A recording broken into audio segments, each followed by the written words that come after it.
सब रिश्तेदारी में पूछ रहा है कि बेटी कहाँ है, मारने की धमकी देता है। ये अमित दरोगा हमें चाल दे रहा है, बार बार ये कह रहा है ला दूंगा। तो पुलिस कार्रवाई कर रही है, क्या संतुष्ट हो पुलिस की कार्रवाई? पुलिस कोई कार्रवाई नहीं कर रही है, दरोगा हमें गुमराह कर रहा है। आज हम मौजूद हैं थाना जमा क्षेत्र के गांव दरियापुर में। यहाँ पर एक बच्ची का दिन दहाड़े गांव के अंदर अपहरण हो जाता है और बच्ची अभी तक बरामद नहीं हुई है। कई दिन बीत चुके हैं।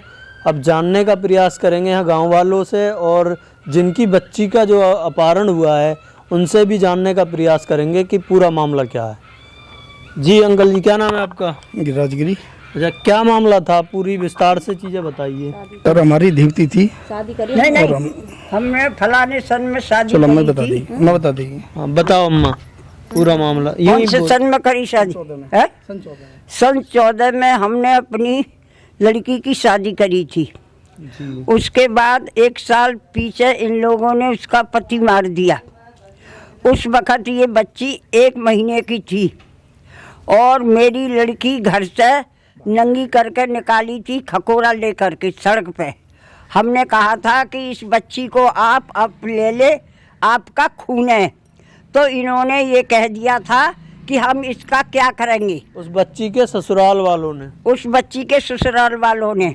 हम उसको ले आए, हमने उसका पालन पोषण किया और उसको पढ़ाने लिखाने बैठा दिया। जब वो 8 साल की हो गई तो ये उठा करके ले गया और ये कहता कि मेरी भतीजी है, इसका हमें न्याय मिलना चाहिए। तो पुलिस कार्रवाई कर रही है, क्या संतुष्ट हो पुलिस की कार्रवाई? पुलिस कोई कार्रवाई नहीं कर रही है, दरोगा हमें गुमराह कर रहा है। हमें दरोगा जाते हैं और कह देता है बच्ची को लाऊंगा और लाता नहीं है। तो अब हम जो वीडियो जो हमारी बन रही है, ये नवंबर में वीडियो बन रही है और FIR अभी शायद आपने कराई है। FIR कर दी हमने जभी, और इन लोगों ने हमारी सुनवाई नहीं करी। इन्होंने तहरीर इन्होंने पहले ही दे दी 6वें महीने में, लेकिन उसमें जो FIR रजिस्टर्ड नहीं हुई। अब इन्होंने 7 तारीख को जो है FIR रजिस्टर्ड कराई है, लेकिन 7 तारीख से अभी तक भी कोई कार्रवाई नहीं हुई है। अमित दरोगा सामने आ जाइए। अमित दरोगा जाते हैं और वहाँ से और मिलजुल के चले आते हैं और हमारा कुछ नहीं है सर, हमारा शासन कुछ नहीं कर रहा। तो आपने जो कप्तान साहब के यहाँ पे गए आप? हाँ, कप्तान साहब गए अलीगढ़। कप्तान साहब के पास गए, उन्होंने बेचारे ने बहुत मदद कर रहे हैं, वो बहुत क्या सुन रहे हैं, पर हमारी कोई सुनवाई नहीं है। ये अमित दरोगा यहाँ से ठीक नहीं है। ये अमित दरोगा हमें चाल दे रहा है, बार बार ये कह रहा है ला दूंगा। वहाँ जाते हैं कि घर को तारों लग रहा है और वहाँ हमको कोई नहीं मिला कि 2 दिन रुक जाओ, 4 दिन रुक जाओ। दरोगा की मिली जुली सरकार मेरे जमाई को, मेरी बेटी को मारने की धमकी दे रहा है। बार बार जाता है, मारने की धमकी दे के आता है कि कहाँ है, उसे जानते मारूंगा, मेरे दामाद को और मेरी बेटी को। दरअसल पूरा मामला ये है, 2014 में इन्होंने अपनी लड़की की शादी जो है हापुड़ जनपद के गांव, कौन सा गांव है? बजेड़ा, खुर्द बजेड़ा में इन्होंने अपनी बेटी की शादी की 2014 में। कुछ दिनों के बाद जो है उसके ही भाई ने अपने जो इनका जो दामाद था उसके भाई ने अपने भाई को मार दिया। उसमें कोई मुकदमा तो पंजीकृत नहीं हुआ है, ऐसा इन लोगों का कहना है। पंचायत के आपस में मिलजुल के फैसला कर दिया, निपटारा कर दिया।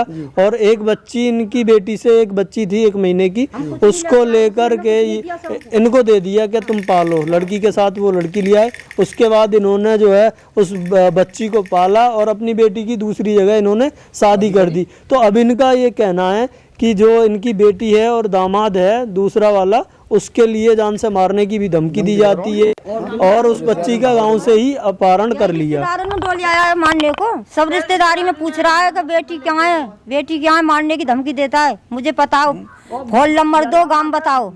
तो आपकी जो बच्ची किडनैप यहाँ से जैसे हुई, तो आप कहाँ थे आप लोग? मैं बीमार पड़ी थी, मेरा लड़का दिल्ली है। तो आपको कैसे पता लगा कि बच्ची गायब है? गांव वाले ने बताई, हमको बताई कि पड़ोसी ने बताया कि एक आदमी उठा के लगा। आपने जब ढूंढना स्टार्ट किया उसके बाद पूरा दिन गुजर होगा, जब शाम को मुझे बताई कि ऐसा बात है कि बीमार पड़ी थी, मैं मजदूरी करने को। देखिए, बीच गाँव में से एक बच्ची को कोई दूसरे जिले से आता है और उठा के ले जाता है, तो ये अपने आप में बहुत बड़ी घटना है। पुलिस को इसमें संज्ञान लेना चाहिए। हाँ, और वो क्रिमिनल है और क्या कहते हैं वो हमारी कोई सुनवाई नहीं है रही। बदमाश टाइप को आदमी है। 17-18 केस बता रहे हो, मेरे पास 17-18 केस हैं। मेरा कोई कुछ नहीं कर सकता है कि मेरे पास पैसा इतना है कि मेरा कुछ नहीं कर सकता कोई भी। तो इन लोगों का कहना ये है कि वो पैसे के बल पर उस पर कोई कार्रवाई नहीं हो रही है और वो क्रिमिनल टाइप का जो व्यक्ति है तो उसमें भी पुलिस ये जांच का विषय है, पुलिस जांच करेगी। केस कितने चल रहे हैं देख ले, 18 केस पुलिस जाकर उसके केसों को देख ले कितने केस है। बहुत बड़ा बदमाश है वो। तो अब क्या चाहती हो अम्मा आप? हम ये चाहते हैं हमारी लड़की दरामद हो, लड़की मिल जाए, क्योंकि इन्होंने उसकी परवरिश की है। 8 साल की बच्ची है और वो कौन से स्कूल में पढ़ती है बच्ची? यहाँ पे यहाँ सरकारी स्कूल में पढ़ती है। दरियापुर के सरकारी स्कूल में वो बच्ची पढ़ती थी। तब तो उसकी पढ़ाई भी पढ़ाई मारी जा रही है। क्लास में आई है, 4th क्लास में आई भी है और हमको बच्ची देखने को नहीं मिली। हम कई दफे गए, हमको नौकर देते कि आपकी बच्ची कहाँ है, आपकी नहीं है, यहाँ से जाइए यहाँ से। और हमारी घरवाली को मारने को डोल रहा है। तो वो मतलब उन लोगों ने ये तो स्वीकार कर लिया कि बच्ची उनके पास ही है। तो आपकी बात हुई बच्ची से? नहीं, तो बच्ची से कोई बातचीत भी ना हो रही? कोई बात नहीं, बात होती तो हमारे तो सामने। क्या प्रॉपर्टी का लालच है? कैसे वो ले गया, क्या मामला सब पता नहीं, हमको नहीं पता प्रॉपर्टी है नहीं है कैसे क्या बात है। हमको इनका कहना है कि इनको कुछ नहीं पता कि क्या लालच है। इनका जो दामाद खत्म हो गया उसके बाद ही अपनी बेटी को लिया है और दूसरी जगह शादी कर दी। 1 महीना की पाली पोसी और हमको आज देखने को ना मिल रही। 8 9 साल की बच्ची है कि हमको देखने को ना मिल रही आज।